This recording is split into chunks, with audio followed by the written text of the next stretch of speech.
આ કાયા જે ભેંસો છે બસ આજે આપણે એ જન્મ તો એની ઓખ ખુલ્લી હોય, એના દોત મોટા ના હોય, દોત ના હોય, એના નખ મોટા ના હોય, અને મૂઢ મોડીને કોણ પી.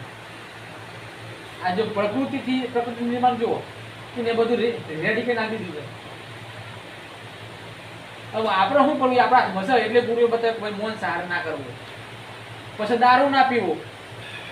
દારૂ પીવાથી શું થાય તો તમારું ચેતન મન જ કોમ કરે, અવચેતન બંધ થઈ જાય. નો મગજ હાવ બંધ થઈ જાય, જે કોમ કરતું હતું, જે વિચારી શકતું હતું એ બંધ થઈ જાય. એટલે તમે કોઈકને અભદ્ર ગાણી બોલી જાઓ, ના બોલવાનું તમે બોલી જાઓ, ના કરવાનું તમે કરી જાઓ. એટલે સંતોએ કીધું કે ભાઈ તારે નશીલા પદાર્થનો ઉપયોગ કરવો નહીં.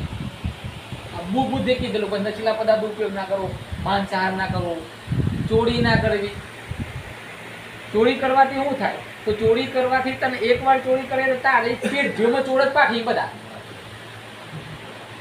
એટલે ચોરી ના કરવી, જારી ના કરવી, વ્યભિચાર ના કરવો.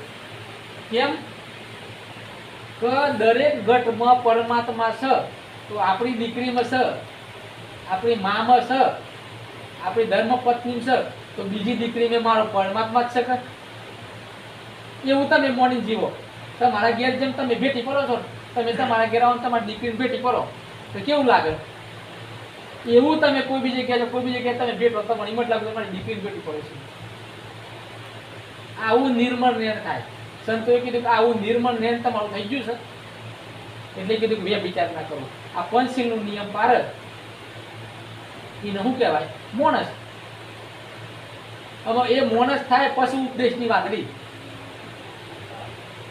એટલે સંતો રેણીના ઘરમાં લાવે છે, રેણીનું ઘર બની જાય એટલે શિવાદાસ ભગતે કીધું કે બંકનારની બજાવમાં સુરતા તો કે નિશોની સરે. તમારું નિશોન લક્ષ્ય ગુરુએ તાકી દીધું. એકલવ્ય ચો ગુરુ કરે, ખાલી ગુરુના શબ્દ ખાલી જોયું કહું અને કને જ્ઞાન વળી ગયો, અસલ વસ્તુ વળી ગયો એટલે ગુરુની મૂર્તિ કરીને તો એમાં પ્રાગટ થયું. એટલે સદગુરુ મળે, ધર્મ ગુરુ મળે તો પકડાવે. રામાપીરના દોયરા કરાવે, પાઠ કરાવે, માતાજીને મોંડવા કરાવે, ધર્મ ગુરુ કરાવે.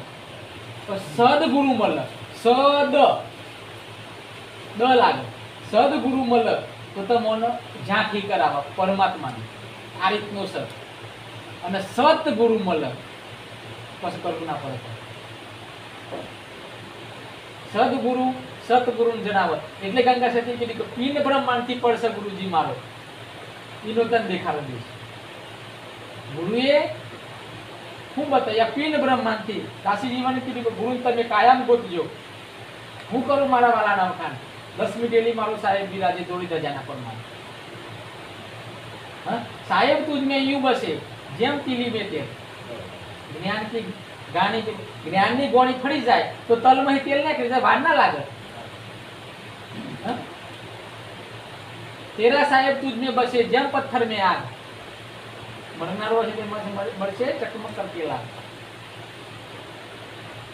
પણ એના માટે બે પથ્થર પાણીદાર હોવા જોઈએ. જો એક કોસો હોય ને એક કાઠો હોય તો એના ના ચકમક થાય.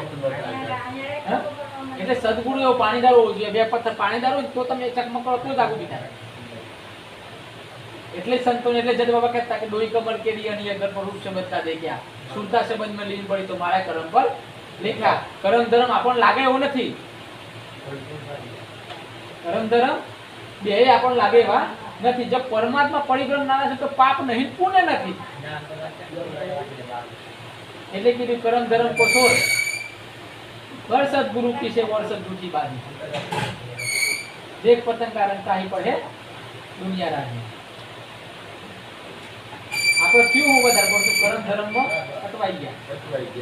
પરમ ધર્મમાં અટવાઈ ગયા, ધર્મમાં અટવાના છે, ધર્મ એક પ્રકારનો